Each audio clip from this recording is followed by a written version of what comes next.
Express ഗൾഫിലേക്ക് യാത്ര ചെയ്യുന്നവരുടെ ബാഗേജ് അലവൻസ് വർദ്ധിപ്പിച്ചു. ഇനി മുതൽ നാട്ടിൽ നിന്ന് 30 കിലോ ബാഗേജുമായി ഗൾഫിലേക്ക് യാത്ര ചെയ്യാം. നേരത്തെ ഇത് 20 കിലോ ആയിരുന്നു.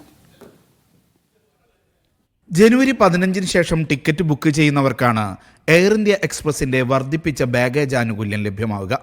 നേരത്തെ ഗൾഫിൽ നിന്ന് നാട്ടിലേക്ക് പോകുന്നവർക്ക് 30 കിലോ ബാഗേജ് അനുവദിച്ചിരുന്നു. പക്ഷേ നാട്ടിൽ നിന്ന് ഗൾഫിലേക്ക് പോകുന്നവർക്ക് 20 കിലോ മാത്രമാണ് അലവൻസ് ഉണ്ടായിരുന്നത്. പുതിയ മാറ്റമനുസരിച്ച് ഇനി മുതൽ നാട്ടിൽ നിന്ന് എല്ലാ ഗൾഫ് രാജ്യങ്ങളിലേക്കും 30 കിലോ ബാഗേജ് അനുവദിക്കുമെന്ന് എയർ ഇന്ത്യ എക്സ്പ്രസ് അറിയിച്ചു. ബാഗേജ് പരമാവധി 2 പെട്ടികളിലോ ബാഗുകളിലോ ആയി കൊണ്ടുപോകാം. ഇതിൽ കൂടുതൽ ബാഗുകൾ ചെക്ക് ഇൻ ബാഗേജിൽ അനുവദിക്കില്ല. എക്സ്പ്രസ് ബിസ് വിഭാഗത്തിൽ ടിക്കറ്റ് ബുക്ക് ചെയ്യുന്നവർക്ക് പുതിയ മാറ്റം ബാധകമല്ലെന്നും വിമാന കമ്പനി അറിയിച്ചു. Media 1, Dubai.